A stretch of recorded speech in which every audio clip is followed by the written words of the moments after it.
गलवान फौजी को मशल बरदार बनाने पर भारत ने चीन पर सरमाई ओलंपिक पर सियासत करने का लगाया इल्जाम। वजारत खारजा ने कहा कि बीजिंग सरमाई ओलंपिक खेलों की इफ्तिताई और इख्तितामी तकरीब में शामिल नहीं होगा Bharat. Indian public broadcaster DD sports नहीं करेगा खेलों की इफ्तिताई और इख्तितामी तकरीब का रास्त नशरिया।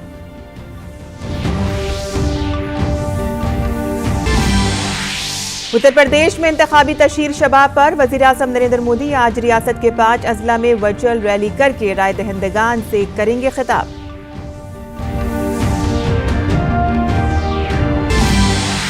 उत्तर प्रदेश के वज़ीर आला योगी आदित्यनाथ बीजेपी लीडर अमित शाह की मौजूदगी में आज गोरखपुर में दाखिल करेंगे अपना पर्चा। वहीं कांग्रेस लीडर राहुल गांधी का भी गोवा में इंतखाबी प्रोग्राम।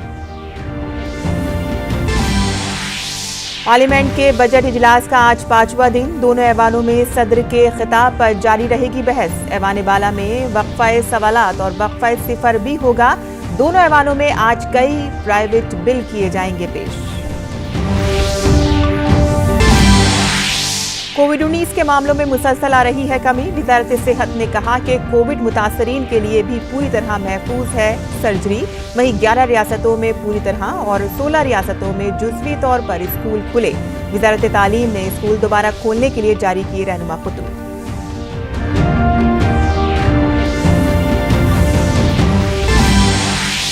दाइश का बड़ा दहशतगर्द अबू इब्राहिम अल हाशमी अल कुरैशी हलाक। अमेरिकी सदर जो बाइडेन ने बताया शुमाल मगरबी शाम में अमेरिकी फौज के चंगुल में आने से पहले कुरैशी ने अपने अहले खाना समेत खुद को उड़ाया बम से।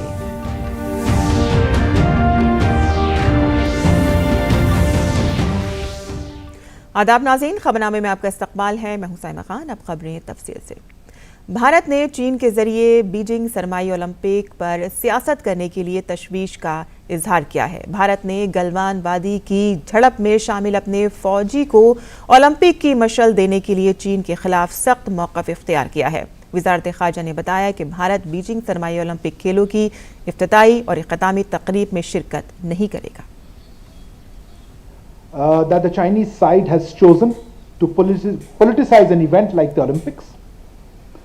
I wish to inform that our Chargé d'Affaires of the Embassy of India in Beijing will not be attending the opening or the closing ceremony of the Beijing 22 Winter Olympics. इसके साथ ही प्रसार भारती के सीईओ शशि शेखर वेम्पति ने tweet करके मालूमात दी है कि DD sports channel Beijing में सरमाई Olympic की इफ्तिताई और इख्तितामी तकरीब को बराह रास्त नश्र नहीं करेगा।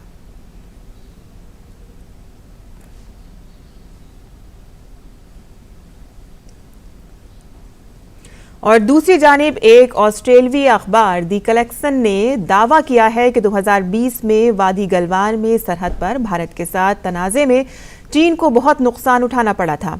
नुकसान उससे ज़्यादा था जितना खबरों में बताया गया था। दोनों ममालिक के दरमियान तसादुम के दौरान कई चीनी फौजियों को सिफर से काफ़ी नीचे के दर्जे हरारत के माहौल में अंधेरे में एक दरिया उबूर करने के दौरान डूबते हुए देखा गया। आगे बढ़ते हैं, जहां उत्तर प्रदेश में इंतखाबी मुहिम अपने उरूज पर पहुंच गई है। वज़ीर आज़म नरेंद्र मोदी आज दोपहर 1:30 बजे के करीब वर्चुअल रैली करके मेरठ, गाजियाबाद, अलीगढ़, हापुड़ और नोएडा के वोटरों से खिताब करेंगे। उत्तर प्रदेश में इंतखाबी मुहिम जोरों पर है। रियासत के वज़ीर आला योगी आदित्यनाथ आज अपना पर्चा नामजदगी दाखिल करेंगे। इस मौके पर पार्टी के सीनियर लीडर और मरकजी वज़ीर दाखिला अमित शाह भी मौजूद रहेंगे। सीएम योगी आदित्यनाथ गोरखपुर शहर से इलेक्शन लड़ेंगे। भारतीय जनता पार्टी के कौमी सदर जेपी नड्डा आज उत्तर प्रदेश में कई इंतखाबियां रैलियां करेंगे। वो माधवगढ़ में एक जलसा आम से खिताब करेंगे। इसके अलावा जेपी नड्डा उराई में जलसा आम से खिताब करने के साथ ही पार्टी की तंजीमी मीटिंग में भी हिस्सा लेंगे। नड्डा भोगनीपुर में एक जलसा आम से भी खिताब करेंगे। और गोवा में भी इंतखाबी दर्जे हरारत बढ़ने लगा है। कांग्रेस लीडर राहुल गांधी आज गोवा के इंतखाबी दौरे पर रहेंगे। राहुल गांधी पार्टी उम्मीदवारों के हक में मुहिम चलाएंगे और इसके साथ ही वो पार्टी कारकुनों के साथ मीटिंग भी करेंगे।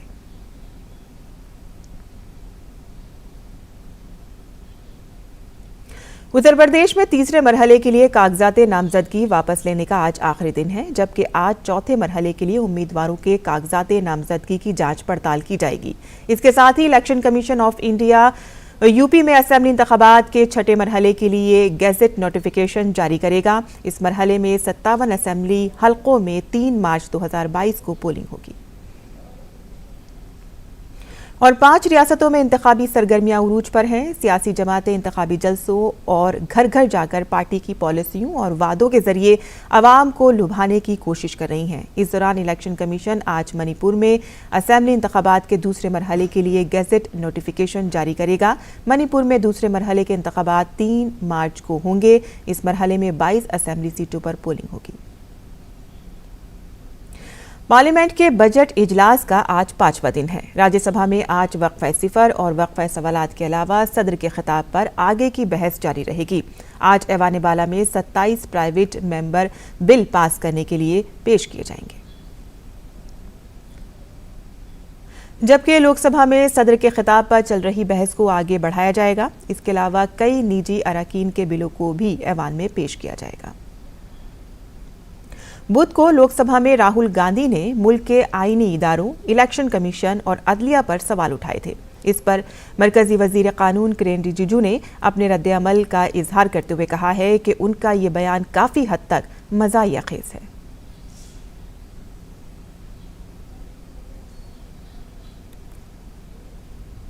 राहुल गांधी ने संवैधानिक संस्थाओं पर सवाल खड़ा किया है लोकसभा में, कानून मंत्री कैसे देखते हैं? राहुल गांधी ने जो सवाल किया है इलेक्शन कमीशन और जुडिशरी के ऊपर में जो टिप्पणी की है बहुत ही आपत्तिजनक है। और कांग्रेस के ज़माने में वो अपने आप को जैसे एक राजा महाराजा समझते थे कि बाकी जितना संस्थाएं हैं वो उसके गुलाम हैं। अभी ऐसा नहीं है। मोदी जी के नेतृत्व में देश संविधान के हिसाब से चलते हैं और संवैधानिक व्यवस्था है उसको ठीक तरीके से मान्यता देते हुए चला रहे हैं। लेकिन राहुल गांधी और उनके सोच जो है वो किसी संवैधानिक व्यवस्था को वो विश्वास नहीं करते हैं, इसलिए वो इस तरह के बातें जो है लोकसभा में उन्होंने कही है। राहुल गांधी ने ये भी कहा 2 तरह की व्यवस्था है, अमीर लोग हैं, गरीब लोग हैं, उस पर क्या प्रतिक्रिया? राहुल गांधी ने कहा 2 इंडिया है। एक इंडिया तो वो खुद है जो विदेशों में रहना, पार्टी करना और जो आम लोगों से कोई मतलब नहीं ऐसे ज़िंदगी जीना, हवा में जीना, वो उनका एक ज़िंदगी है। असली भारत तो मोदी जी के नेतृत्व में जो हम लोग कर रहे हैं कि देश के जनताओं के साथ, गरीबों के साथ, भारतीय सोच के साथ और हर तरीके से भारतीय जो विचारधारा है इसी के साथ चलना, ये असली भारत है। तो राहुल गांधी ने अपने बारे में अपने प्रतीक को उन्होंने कही है।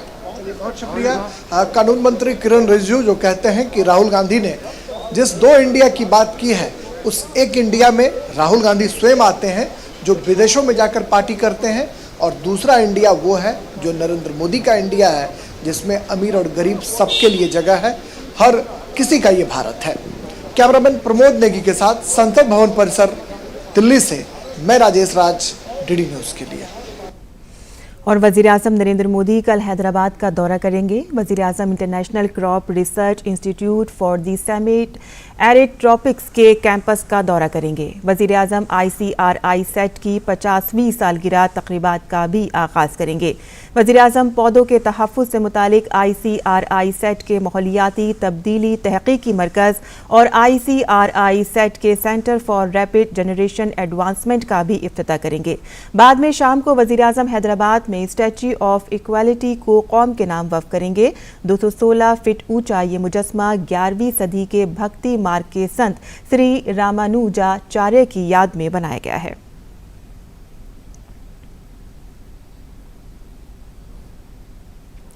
पुणे के यरवादा इलाके में जुमेरात की रात देर गए एक ज़ेरे तामीर इमारत का एक हिस्सा गिरने से कम 5 मजदूर हलाक और 5 जख्मी हो गए। पुणे के ट्रैफिक पुलिस कमिश्नर के मुताबिक यरवदा के शास्त्री नगर इलाके में एक मॉल की तामीर का काम चल रहा था। इमारत के तहखाने की पार्किंग पर स्लैब डालने के लिए 16 मिलीमीटर साइज का लोहे का जाल बनाया गया था। अचानक लोहे का ये बड़ा जाल साइट पर काम कर रहे 10 मजदूरों पर आ गिरा। तमाम मजदूर बिहार के रहने वाले हैं। गिरने की वजूहात की तहकीकात की जा रही है।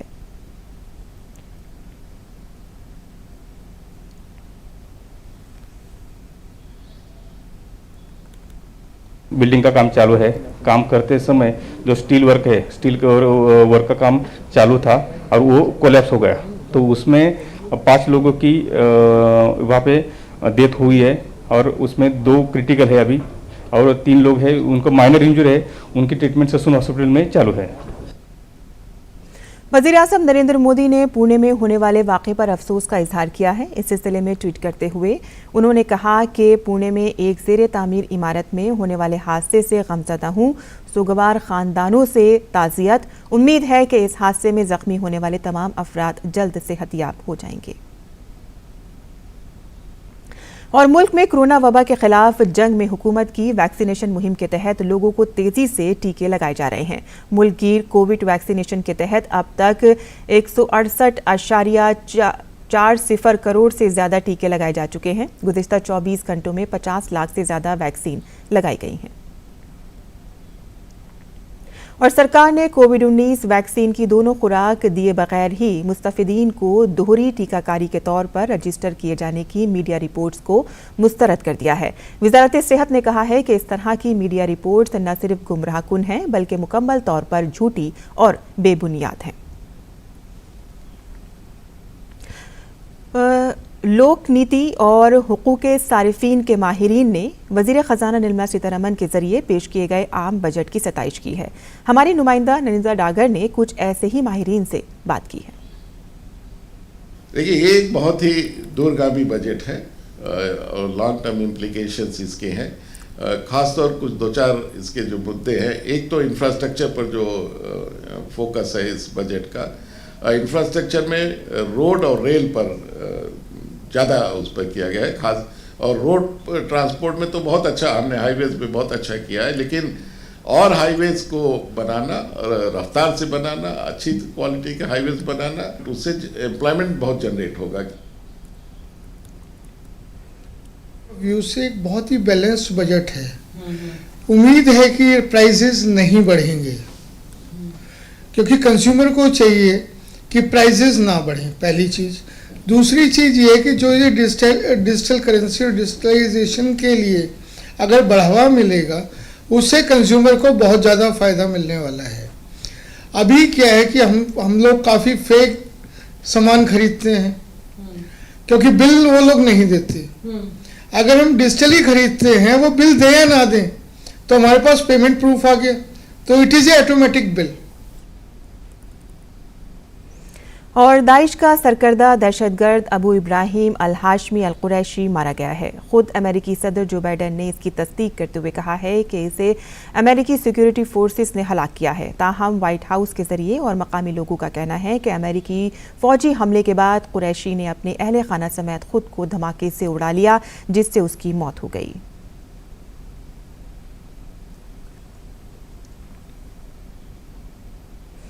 मिस्र की team Africa cup of Nations के फाइनल में पहुंच गई है, जहां टीम का सामना अब इतवार को सेनेगल से होगा। जुमेरात को खेले गए पेनल्टी शूट आउट मैच में मिस्र ने कैमरून की टीम को 3-1 से शिकस्त दी। मुकर्ररा वक्त तक दोनों टीमों ने गोल करने की भरपूर कोशिश की, लेकिन दोनों को कोई कामयाबी नहीं मिल सकी, जिसकी वजह से मैच पेनल्टी शूट आउट में चला गया, जहां मिस्री टीम जीत गई। इस जीत के साथ ही मिस्र अब रिकॉर्ड 8वीं बार फाइनल में पहुंचेगा। उसको ये एजाज़ हासिल करने की कोशिश करेगा। वैसे फाइनल मैच लिवरपूल के 2 खिलाड़ियों मिस्र के मोहम्मद सोलेह और सेनेगल के सादियो माने के दरमियान मुकाबले की वजह से जाना जाएगा। वैसे सेमीफाइनल मैच में मिस्र की जीत में उनके गोलकीपर मोहम्मद अबू गबाल का किरदार अहम रहा, जिन्होंने शानदार दिफा करते हुए कैमरून की 2 कोशिशें पेनल्टी शूट आउट में ज़ाया कर दी। और टेनिस खिलाड़ी सानिया मिर्जा, अंकिता रैना, रोहन बोपन्ना और रामकुमार रामनाथन को इस साल के आखिर में होंगजू में होने वाले एशियन गेम्स को मद्देनजर रखते हुए वजारत खेल की लक्ष्य ओलंपिक पोडियम स्कीम यानी कि टॉप्स के तहत एथलेटिक्स के कोर ग्रुप में शामिल किया गया है। वजारत के मिशन ओलंपिक सेल की जुमेरात को होने वाली मीटिंग में ऑल इंडिया टेनिस एसोसिएशन के जरिए 4 खिलाड़ियों को डबल्स तमगा के इम्कानात के तौर पर पेश करने के बाद टेनिस खिलाड़ियों को टॉप्स के तहत ताउन के लिए मुंतखब किया गया है। MOC ने पिछले साल टोक्यो में पैरालंपिक्स गेम्स में चांदी और कांसे का तमगा जीतने वाले पिस्टल निशानेबाज सुनहराज अधाना के लिए 10 फरवरी से 25 मार्च तक doctor Karni Singh shooting range में क़याम और तरबियत के लिए 4.31 लाख रुपए की मंजूरी दी है।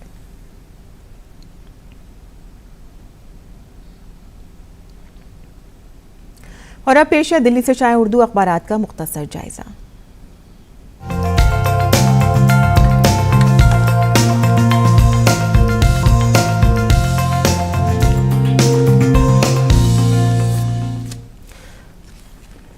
तो दिल्ली से शाये उर्दू के अखबारात में सबसे पहले नजर डाल लेते हैं रोजनामा राष्ट्रीय सहारा की सुर्खियों पर, जिसके सफ़ा अव्वल की ही सुर्खी है मारा गया दाइश का सरबराह अबू इब्राहिम। अमेरिकी सदर जो बाइडन ने ट्वीट किया कि शाम में अमेरिकी सिक्योरिटी फोर्सेस के हमले में इस्लामिक स्टेट के सरबराह अबू इब्राहिम मारा गया है।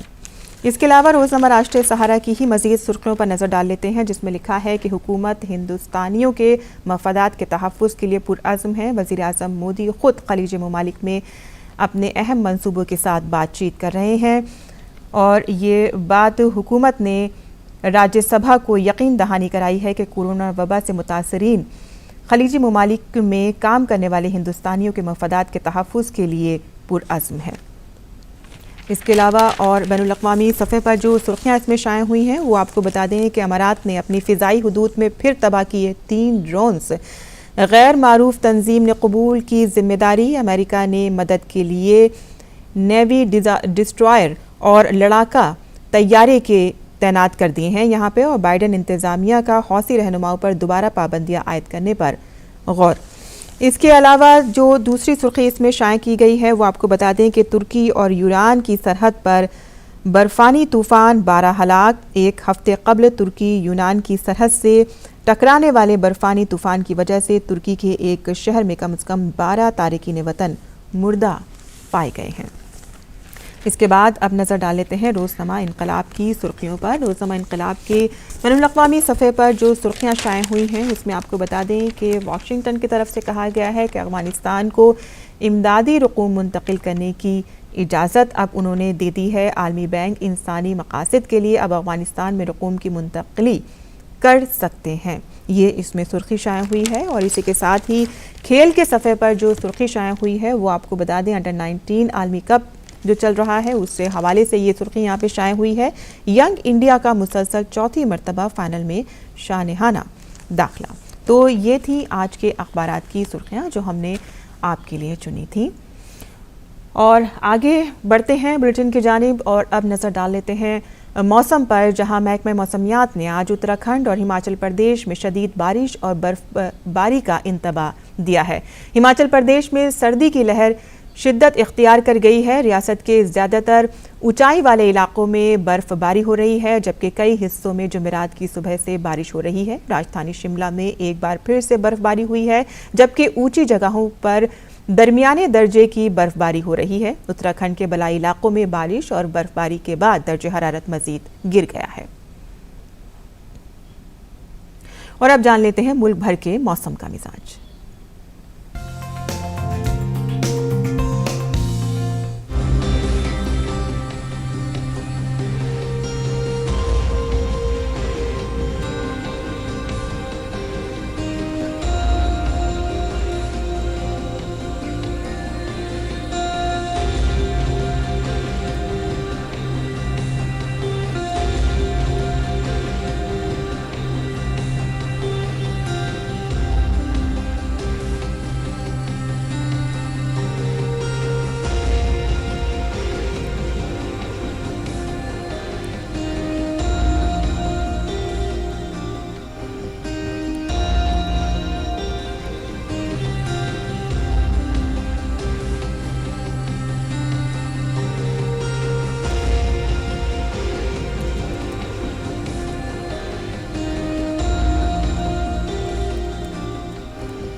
और बुलेटिन के आखिर में सुर्खियां एक बार फिर। गलवान फौजी को मशल बरदार बनाने पर भारत ने चीन पर सरमाई ओलंपिक में सियासत करने का लगाया इल्जाम। वजारत खारजा ने कहा कि बीजिंग सरमाई ओलंपिक खेलों की इफ्तिताई और इख्तितामी तकरीब में शामिल नहीं होगा Bharat. Indian public broadcaster DD sports नहीं करेगा खेलों की इफ्तिताई और इख्तितामी तकरीब का रास्त नशरिया।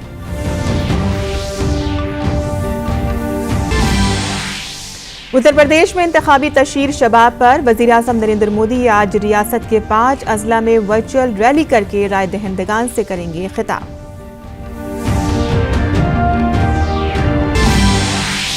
उत्तर प्रदेश के वज़ीर आला योगी आदित्यनाथ बीजेपी लीडर अमित शाह की मौजूदगी में आज गोरखपुर में दाखिल करेंगे अपना पर्चा। वहीं कांग्रेस लीडर राहुल गांधी का भी गोवा में इंतखाबी प्रोग्राम।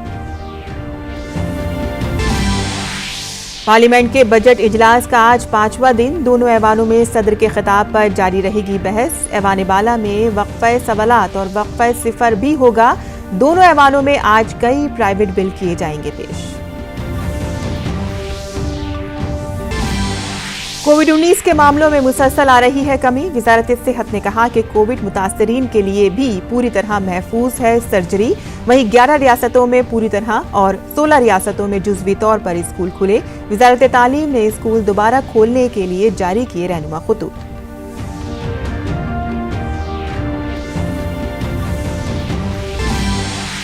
और दाइश का बड़ा दहशतगर्द अबू इब्राहिम अल हाशमी अल कुरैशी हलाक। अमेरिकी सदर जो बाइडन ने बताया शुमाल मगरबी शाम में अमेरिकी फौज के चंगुल में आने से पहले कुरैशी ने अपने अहले खाना समेत खुद को उड़ाया बम से।